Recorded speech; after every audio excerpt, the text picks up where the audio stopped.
Hello everyone, myself Vipul Taylor, Assistant Professor of Srimati Z.S. Patel College of Management and Technology. After discussing what is functions, types, functions, parts, or functions declaration, functions definitions, and function callings, today we are going to discuss call by value, call by reference, which is very important concept in advanced C programming. So let's start today's session.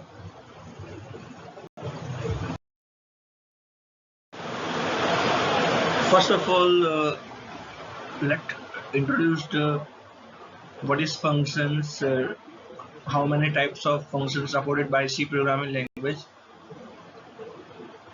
In C programming language, function is a set of executable statements or a set of group of statements which is used to perform a specific task, right? Which is already discussed in our last sessions. Today we are going to discuss what is functions, call by value, call by reference. On the basics of arguments, there are four types of user-defined functions.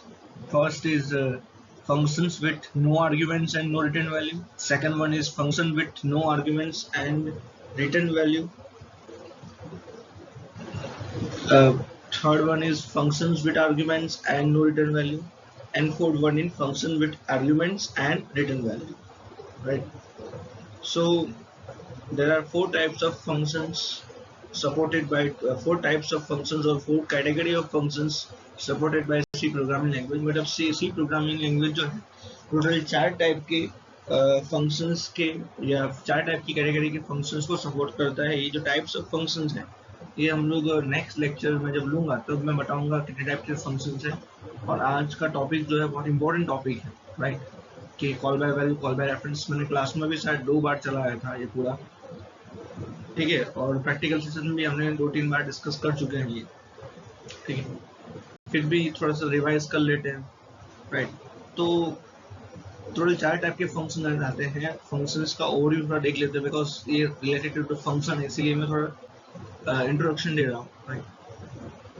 अब call by value, call by reference समझने से पहले हमें ये पता होना चाहिए कि टोटल चार टाइप के फंक्शन होते हैं. एंड उसके बाद ये भी पता होना चाहिए कि what is actual parameter and what is formal parameters, और what is actual argument and what is formal arguments. So what is actual arguments or what is actual parameters? Parameters that appears in functions, मतलब जो functions के अंदर होते हैं, ठीक है, जब functions को हम लोग कॉल करते हैं, ठीक है, उसको हम लोग उसको क्या बोलेंगे हम लोग एक्चुअल पैरामीटर. मतलब एक सिंपल डेफिनेशन ऐसे लिख सकते हैं, the parameters which are appears in function call, it is called actual parameters. And what is formal parameters? The parameters which appears in function declarations or which is declared in function prototypes, then it is called formal parameters, right, or formal arguments. तो ये मैंने आपको बता दिया actual argument क्या है, formal arguments क्या है. एक्चुअल आर्गुमेंट्स मतलब क्या होता है? एक्चुअल आर्गुमेंट मतलब कि जब फंक्शंस को कॉल करते हैं तब जो आर्गुमेंट पास होती है तो हम लोग उसको क्या बोलते हैं? Actual argument. And formal argument मतलब क्या होती है कि जो हम लोग फंक्शंस को डिक्लेयर करते हैं या फंक्शन का प्रोटोटाइप डिक्लेयर करते हैं तब जो हम जो पैरामीटर जो पास करते हैं या पैरामीटर डिक्लेयर करते हैं या वेरिएबल डिक्लेयर करते हैं उसे हम लोग क्या बोलेंगे? Formal parameters, right. आगे बढ़ते हैं.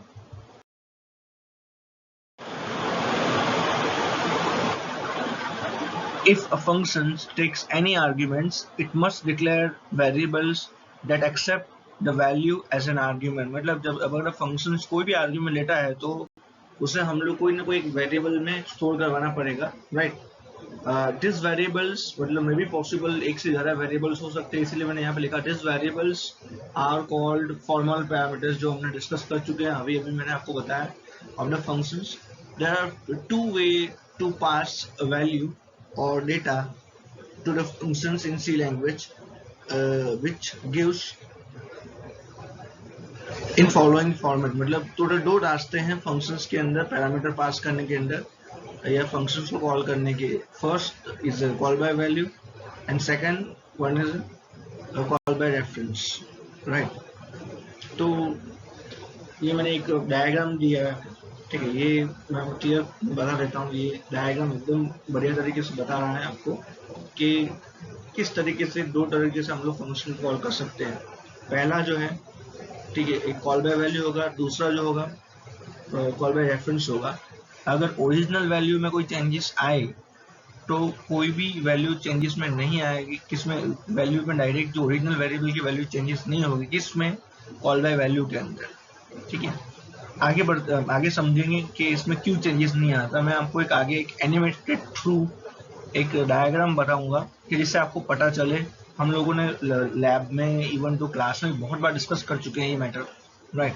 बट फिर भी अगर किसी को समझ में नहीं आया तो मैं थोड़ा ग्राफिकली थोड़ा अच्छी तरीके से समझाऊंगा ताकि स्टूडेंट्स को समझ में आ सके कि ये डिफरेंस क्या है, मतलब क्यों ऐसे दो अलग अलग तरीके हैं, दोनों में क्या फर्क है, दोनों में डिफरेंस क्या है। तो अभी हम लोग डिस्कस कर रहे थे कि कॉल बाय वैल्यू के अंदर अगर कोई एक वैल्यू ओरिजिनल वैल्यू चेंजेस होती है तो उसमें कोई फर्क, दूसरे में कोई फर्क नहीं आता कॉल बाय वैल्यू के अंदर। बट कॉल बाय रेफरेंस के अंदर ओरिजिनल वैल्यू में अगर कोई चेंजेस आती है या फिर जो वैल्यू है जो रेफरेंस पास हुआ है उसमें कोई चेंजेस आता है तो सीधा ओरिजिनल वैल्यू में रिफ्लेक्ट होता है, चेंजेस आता है। तो ये मैंने एक डायग्राम मैंने आपको बताया, थोड़ा डायग्राम लेके, ठीक है। ये मैं क्लियर बताना चाहूँगा यहाँ पे, ये मैंने खुद नहीं बनाया है, ठीक है। To be friendly, to be honest, मैंने खुद नहीं बनाया है, ठीक है। तो मैं क्लियर बताना चाहूँगा जो चीज़ मैं आप जानते ही है कि जो चीज़ मैंने नहीं बनाई तो मैं पहले से बता देता हूँ कि ये मैंने नहीं किया, ये मैंने बनाया नहीं, राइट। बट फिर भी मुझे थोड़ा ग्राफिकली रिप्रेजेंट करने के लिए मुझे चाहिए तो मैं आपको थोड़ा सा बताता होता हूँ ये लेके थोड़ा सा, ठीक है। तो आगे बढ़ते हैं नेक्स्ट, थोड़ा सा एनिमेशन के थ्रू देखते हैं डिफरेंस क्या है, राइट। तो फंक्शंस के अंदर पैरामीटर, फंक्शंस के अंदर वैल्यू पास करने के ऊपर दो तरीके होते हैं, ठीक है, राइट। आइदर बाय वैल्यू पास करो या फिर बाय रेफरेंस पास करो। दोनों के ऊपर क्या डिफरेंस है ये थोड़ा सा हम लोग देखेंगे आगे, ठीक है। डिटेल में थोड़ा सा डिफरेंस क्या है और कौन कौन से किसके क्या एडवांटेज, किसके क्या डिसएडवांटेजेस हैं, वो सब हम लोग आगे मैं आपको बताने वाला हूँ और एक एग्जांपल भी लूंगा, राइट। बट अभी फिलहाल ग्राफिकली थोड़ा सा हम लोग देखते हैं कि सही में डिफरेंस क्या है, ठीक। ग्राफिकली थोड़ा सा मैंने ट्राई किया है कि किस तरीके से बाय वैल्यू और बाय रेफरेंस एक दूसरे से अलग है। तो पहले हम लोग राइट साइड से स्टार्ट करते हैं, राइट।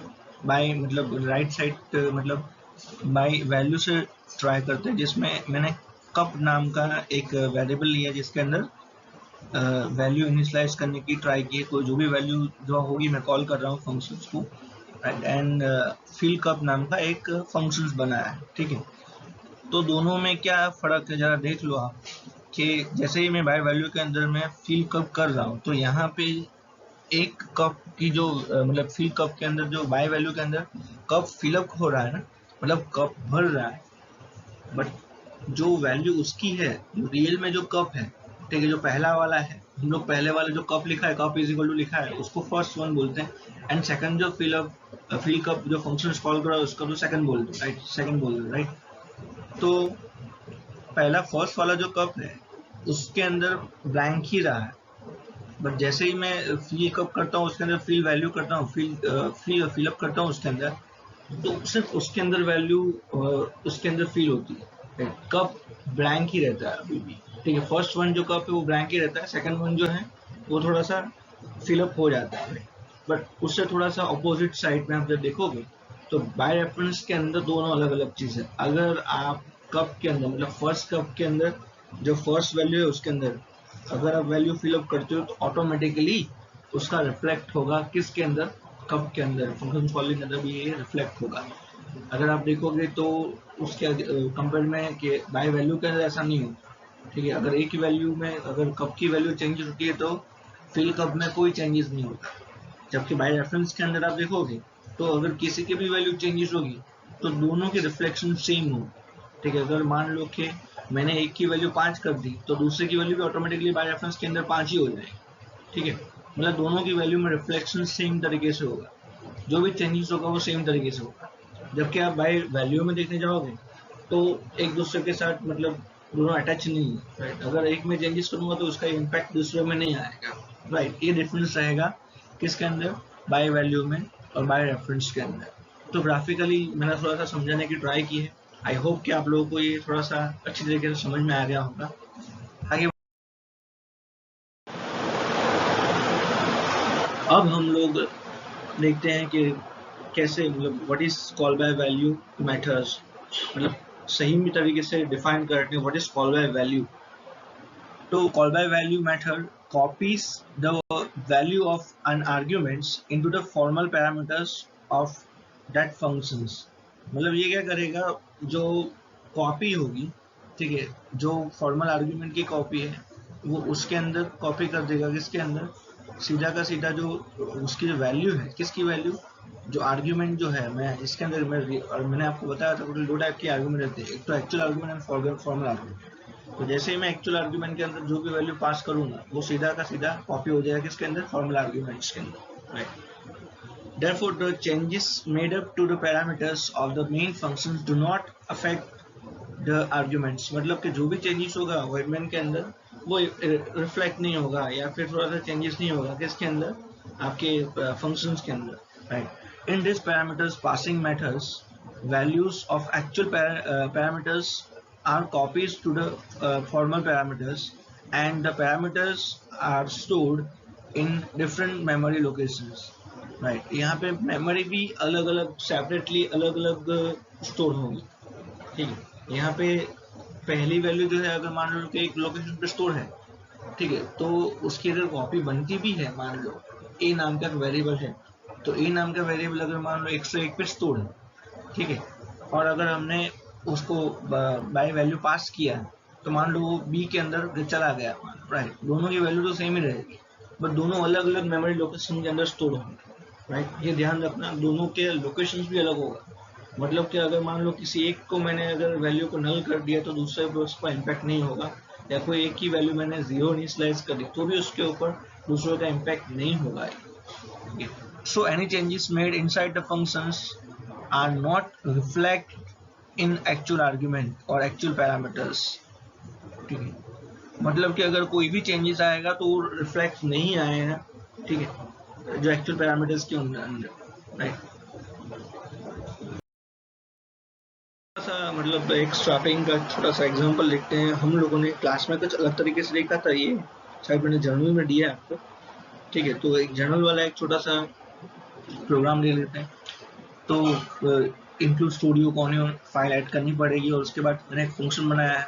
तो ये फंक्शंस बनाते वक्त भी मैंने आपको बताया था कि फंक्शंस 2 तरीके से बन सकते हैं। आइडर आप पहले प्रोटोटाइप डिक्लेयर कर सकते हो, या तो फिर आप एक काम कर सकते हो कि पहले आप फंक्शन डिक्लेयर कर दो विदाउट डिक्लेरेशन ऑफ प्रोटोटाइप और उसके बाद वॉइड आप लिखो, ठीक है। दोनों में से आपको जो सही लगता है तो आप कर सकते हो, लेकिन एक स्टैंडर्ड वे में देखा जाए तो पहले प्रोटोटाइप डिक्लेयर करना चाहिए, उसके बाद वॉइड एंड उसके बाद सारे फंक्शंस जो हम लोग करते हैं राइट क्लास में या फिर प्रैक्टिकल सेशंस के अंदर।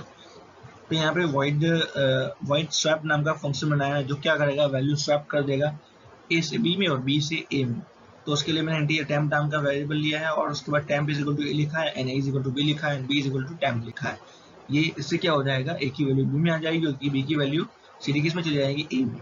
तो यहाँ पे मैंने नीचे वॉइडमेंट के अंदर 2 वेरिएबल लिए हैं, ए की वैल्यू मैंने 100 ली है, बी की वैल्यू मैंने 200 ली है और उसके बाद क्लियर स्किन करने के बाद क्लियर स्किन कर दिया एंड उसके बाद मैंने किसको कॉल करवाया है, स्वैप नाम के फंक्शन को कॉल करवाया है। जैसे मैं स्वैप नाम के फंक्शन को कॉल करवाऊँ, ठीक है, तो उसकी वैल्यू जो है वो कुछ अलग तरीके से आएगी, ठीक है। पहले वैल्यू किसकी थी मैंने आपको बताया, पहले ए की वैल्यू कितनी थी, मैंने जब इनिशियलाइज किया तो 100 एंड 200, पर जब मैं स्वैप करूंगा after the swap function call, जैसे ही स्वैप फंक्शन कॉल होगा, जब ए बी को मैं प्रिंट करवाऊंगा तो ए की वैल्यू आ जाएगी 200 एंड बी की वैल्यू क्या हो जाएगी 100, ठीक है, बिकॉज हमने स्वैप कर दिया है। तो ये चेंजेस इसलिए आएगा बिकॉज यहाँ पे हम लोगों ने स्वैप नाम का फंक्शन यूज किया है और इसके अंदर हम लोग call by value method use किए। कैसे पता चलता है call by value method use किए?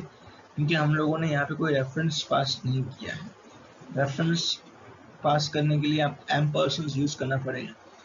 तो इसके लिए मतलब हम लोग मान सकते हैं, बोल सकते हैं कि यहाँ पे कोई रेफरेंस पास नहीं है, इसीलिए हम लोग इस मेथड को क्या बोल सकते हैं? कॉल बाय वैल्यू मेथड्स बोल सकते हैं, राइट। एडवांटेजेस कौन कौन से हैं, बेनिफिट्स कौन से हैं या प्रॉन्स कौन से हैं, राइट। दोनों का, तीनों का मतलब ये इसमें सेम ही है। एडवांटेज बोलो, प्रॉन्स बोलो या फिर बेनिफिट्स बोलो of using the call by value methods. क्या एडवांटेज है? तो फर्स्ट एडवांटेज क्या है? This method does not changes the original variable, so it is preserving data, right. मतलब ये वैल्यू जो है, ये जो मेथड है, जो वैल्यू को, ओरिजिनल डेटा को चेंजेस नहीं करता, ओरिजिनल वैल्यू को एज इट इज रहने देता है। तो मतलब ये ओरिजिनल डेटा को कोई भी छेड़छाड़ नहीं करता, इसलिए ये सेफ है, ठीक है। एक कॉपी बनाता है, जो हम लोग डिस्कस कर चुके हैं। whenever the function is called whenever the function is called, it never affect the actual content of the actual argument।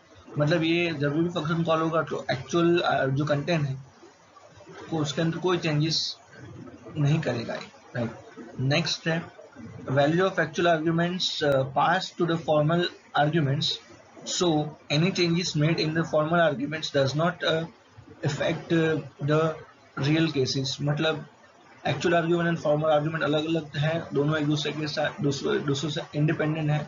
इसलिए अगर कोई एक भी केस के अंदर कोई भी चेंजेस आया, कोई भी चेंजेस आया तो रिफ्लेक्ट नहीं होगा एक दूसरे के साथ। मतलब उसकी वैल्यू, दोनों की वैल्यू, ठीक है, मतलब सेम नहीं रहेगी, अलग अलग हो सकती है। अगर मान लो एक में मैंने 5 इंक्रीज किया तो दूसरे में ऑटोमेटिक 5 इंक्रीज नहीं हो जाएगा। उसकी वैल्यू जो पहले की वैल्यू है, मतलब जब मैं एक्चुअल आर्ग्यूमेंट की बात करता हूँ तो एक्चुअल आर्ग्यूमेंट की वैल्यू एंड फॉर्मल आर्ग्यूमेंट की वैल्यू में चेंजेस नहीं होगा। अगर मैंने एक्चुअल आर्ग्यूमेंट के अंदर मैंने 10 वैल्यू चेंज किए, 10 इंक्रीमेंट किया है, ठीक है, तो विदाउट एनी ऑपरेशंस उसके अंदर चेंजेस नहीं आएगा जब तक मैं उसको पास नहीं करूँगा। कब? किसके अंदर? एक्चुअल आर्ग्यूमेंट के अंदर पास नहीं होगा, तब तक उसकी वैल्यू में कोई फर्क नहीं आना है। अगर जैसे ही मैंने एक्चुअल आर्ग्यूमेंट के अंदर मैंने पास कर दी, ठीक है, तो फिर चेंजेस आएगा, ठीक है। आगे बढ़ते हैं। Next disadvantages of call by value methods. Disadvantage बोलो या कॉन्स बोलो या ड्रॉबैक्स बोलो, right. The changes to the actual parameters can also modify the corresponding arguments variables. मतलब ये जो है, इसके अंदर मैं चेंजेस करूंगा तो ये मॉडिफाइड जो करस्पॉन्डिंग आर्ग्यूमेंट्स है उसके अंदर ये नहीं करेगा, right. In this matters arguments must be variable. मतलब यहाँ पे आपको कंपलसरी करना पड़ेगा कि जो आर्ग्यूमेंट्स है वो हमेशा वेरिएबल, कोई रेफरेंस ना हो। Next, you do not directly changes a variable in functions board. मतलब फंक्शंस के अंदर, बॉडी के अंदर आप लोग डायरेक्टली चेंजेस नहीं कर सकते। Sometimes argument can be complex expressions. मतलब आर्ग्यूमेंट कभी कभी यहाँ पे कॉम्प्लेक्स एक्सप्रेशंस भी हो सकता है। एक्सप्रेशन मतलब कुछ भी हो सकता है, ट्रू फॉल्स या एंड और कोई भी आर्ग्यूमेंट यहाँ पे हो सकता है, ध्यान रखिए। There are two copies created for the same variable which is not memory efficient। मतलब टोटल 2 कॉपी बनती है जो अगर according to the memory management wise देखा जाए तो ये एफिशिएंट वे नहीं है, ठीक है। थोड़ा सा मेमोरी वेस्ट का थोड़ा सा एक टेक्निक है, ये मेमोरी वेस्ट होने के चांसेस बहुत ज़्यादा इसमें है। इसलिए मेमोरी वे से अगर देखा जाए तो ये थोड़ा सा एफिशिएंट वे नहीं है, ऐसा नहीं बोल सकते हम लोग, राइट। आगे बढ़ते हैं। नेक्स्ट है what is call by reference methods. Call by reference methods copies the address of the actual argument into the formal parameters, right.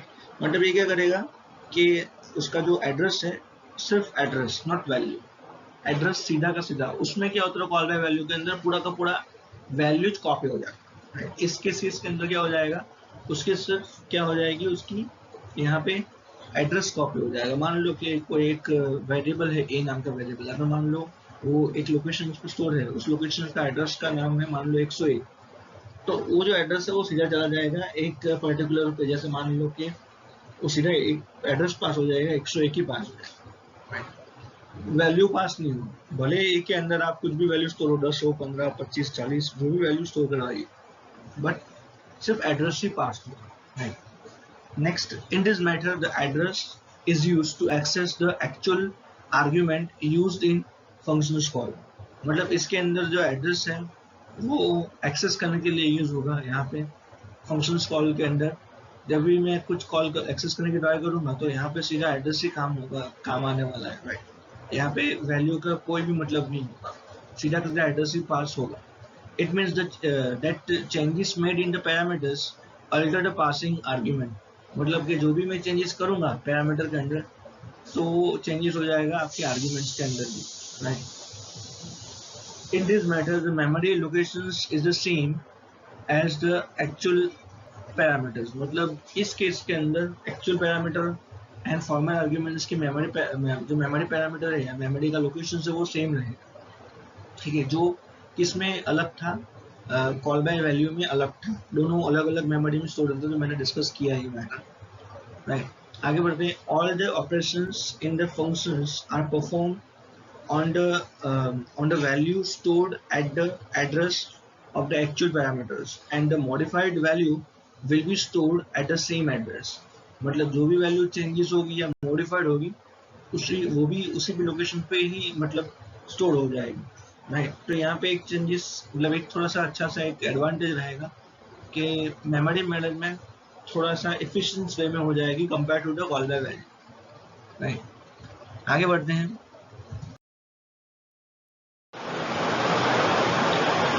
Next एक छोटा सा एग्जाम्पल लिखने की ट्राई करते हैं। एक पहला हमने लिखा है, इंक्लूड कर दिया, स्टूडियो कॉन्यू कर दिया। उसके बाद यहाँ पे जरा एक बार मार्क करना, जब मैंने स्वैप फंक्शन जब कॉल बाय वैल्यू में बनाया था तब यहाँ पे पॉइंटर पास नहीं किया था। यहाँ पे मैंने कॉल बाय रेफरेंस के अंदर, रेफरेंस है इसलिए मुझे क्या पास करना पड़ेगा, उसका एड्रेस पास करना पड़ेगा। एड्रेस पास करने के लिए मुझे यहाँ पे क्या यूज करना पड़ेगा, pointer.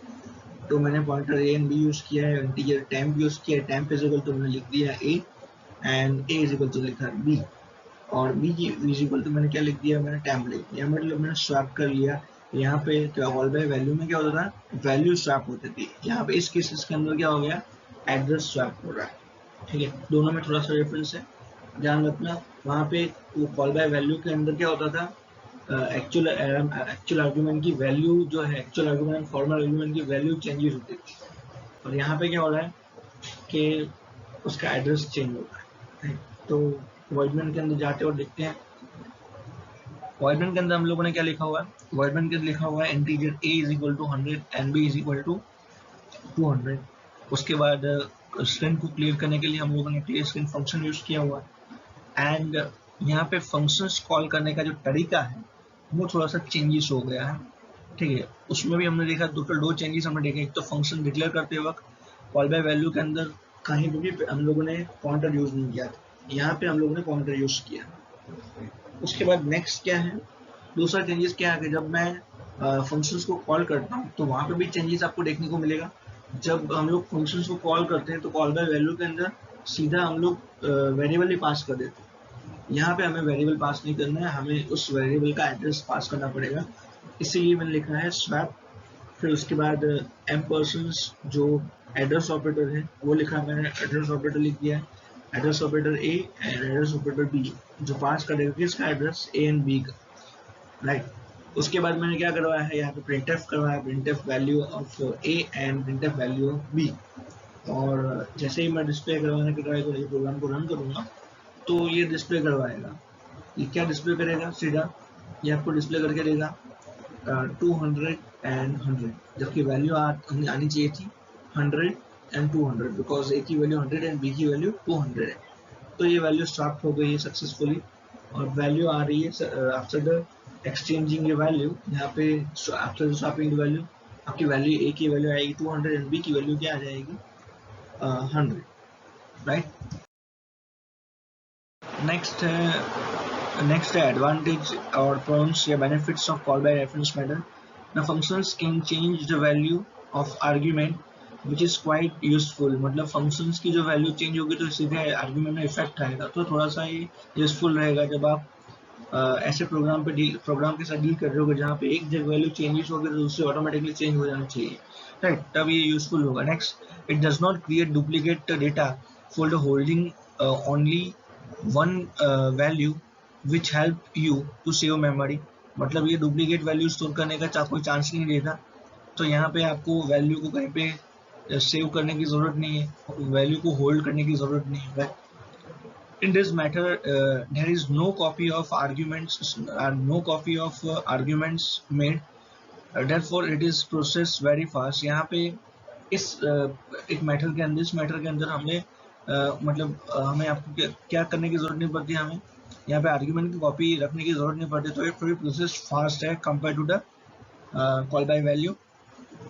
It helps to avoid the changes done by mistake.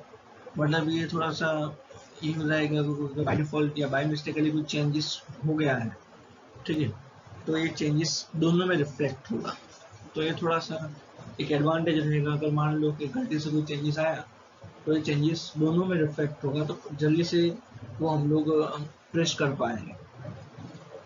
Next, person reading a code never know that the value of the modified in the functions. मतलब जो फंक्शन जो आपका जो भी प्रोग्रामर्स है ये कभी भी जान नहीं पाएगा कि लास्ट में उसकी वैल्यू जो है वो क्या आने वाली है, बिकॉज यहाँ पे वैल्यू जो है तो कहीं पे भी चेंजेस होती रहेगी और वैल्यू जो है उसका रेफरेंस पाता रहेगा, राइट, तो ये उसके एडवांटेज है या प्रोन्स है। आगे बढ़ते हैं next. Disadvantage or cons or drawbacks of using the call by value methods: strong non-null guarantee, ये उसका एक drawbacks है। Functions taking references need to make sure that the input is not null, therefore null check need to be made। मतलब ये जरूरत पड़ती है कि अगर मान लो नल की वैल्यू अगर 3-4 कॉपी बन गई तो ये थोड़ा सा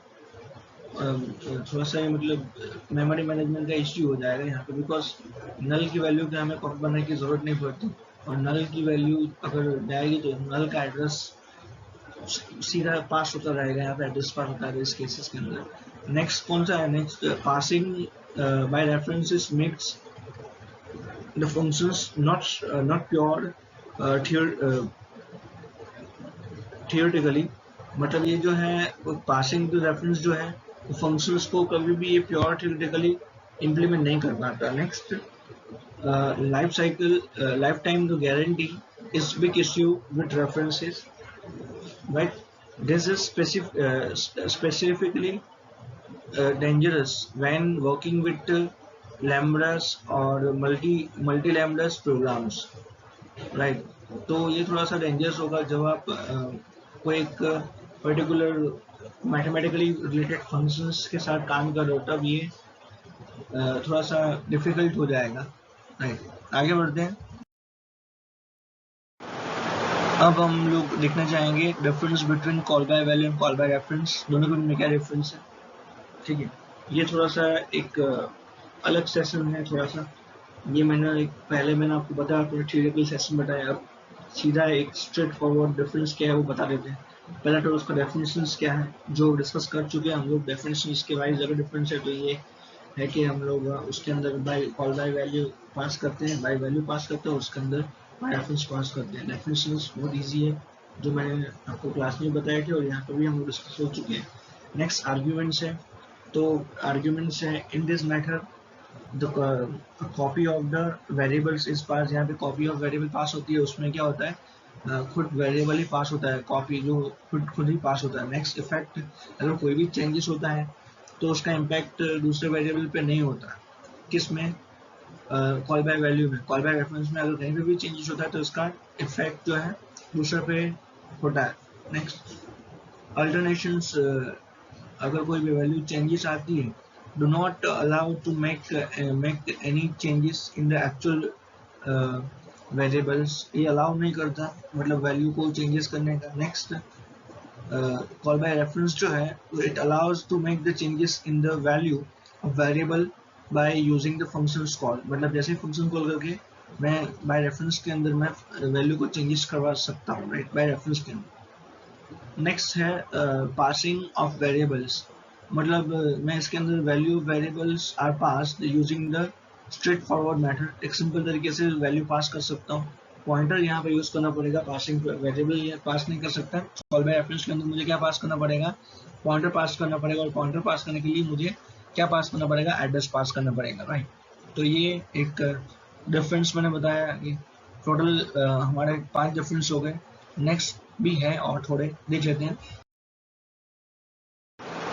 नेक्स्ट डिफरेंस है वैल्यू मॉडिफिकेशंस। ओरिजिनल वैल्यू जो है, ठीक है, ओरिजिनल वैल्यू नॉट मॉडिफाइड, और ओरिजिनल वैल्यू जो है उसमें मॉडिफाइड हो जाती है automatically. Next memory locations, actual argument memory location जो कॉल बाय वैल्यू के अंदर जो है वो दोनों का अलग अलग होता है। जबकि आगे देखने जाए एक्चुअल आर्ग्यूमेंट और कॉल बाय आर्ग्यूमेंट का जब होता है तो मेमोरी लोकेशन सेम होता है कि इसके अंदर कॉल बाय रेफरेंस क्या है। सेफ्टी वाइज अगर देखने जाए तो actual argument remain safe as they can not be modified accidentally.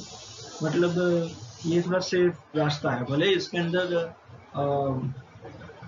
Memory ज़्यादा जाती है, बट ये थोड़ा सेफ इसलिए कि अगर मान लो बाई चांस या बाई एक्सीडेंटली कोई वैल्यू चेंजेस हो गई, ठीक है, तो जो ओरिजिनल वैल्यू है वो प्रिजर्व रहती है, ओरिजिनल वैल्यू सेव रहती है। जबकि actual arguments are not safe. यहाँ पे बाय रेफरेंस के अंदर एक्चुअल आर्ग्यूमेंट जो है वो सेफ रहती नहीं, right. They can be accidentally modified, so you need to handle the argument operations carefully. मतलब यहाँ पे आपको बहुत ही सोच समझ के करना पड़ता है, राइट, कि अगर कोई भी चेंजेस आया तो सीधा इम्पैक्ट दूसरे पे आएगा ही आएगा। Next default in many programming language like C plus plus, PHP, visual studio, ये डिफॉल्ट है। It supported most programming language like Java है, बट नॉट डिफॉल्ट। मतलब ये डिफॉल्ट नहीं है। सारी प्रोग्रामिंग की लैंग्वेज के अंदर जब भी हम फंक्शंस को कॉल करते हैं तो by default call by value ही होता है, ठीक है। और दूसरी प्रोग्रामिंग लैंग्वेज जो है C++ जितने भी है उसके अंदर कभी भी मतलब डिफॉल्ट कभी भी नहीं हो सकता। बाय रेफरेंस जो है डिफॉल्ट नहीं आ सकता, ठीक है। क्यों नहीं हो सकता, बिकॉज मैंने अभी आपको बताया कि सेफ्टी की मतलब सिक्योरिटी नहीं है, मेमोरी लोकेशंस की प्रॉब्लम्स है, और बहुत सारे मतलब इश्यू है इसके साथ। तो ये मैंने डिफरेंस बताया है call by value, call by reference के। आज के लिए इतना ही, ठीक। आगे मैं बहुत जल्दी आपको क्वेश्चनरी भेजने वाला हूँ, ताकि क्वेश्चनरी मतलब कि मैं थोड़ा MCQ क्वेश्चंस, एक छोटा सा टेस्ट स्टार्ट करने वाला हूँ, ठीक है, बहुत जल्दी मैं आपको भेजूंगा। और मैंने आपको पिछली बार भी बोला था कि 2-4 प्रोग्राम जो है थोड़ा सा call by value, sorry, functions के प्रोग्राम मैंने आपको दिए थे, वो भी आप मुझे प्लीज़ मुझे मेल कर दीजिए। और यहाँ पे आज भी call by value, call by reference का ये प्रोग्राम जो है वो मैंने जो अभी बताया अभी आपको एग्जाम्पल में बताया, वो प्रोग्राम जर्नल में भी है। तो अगर किसी को नहीं आता तो ये जो प्रोग्राम है अभी जो मैंने मतलब बताया है वीडियो, इस वीडियो के अंदर, वो आप मुझे भेज दीजिए, मुझे कोई प्रॉब्लम नहीं है, ठीक है। तो आज के लिए इतना ही, बाकी का जो है हम लोग आगे के लेक्चर में देखेंगे, ठीक है। Thank you very much.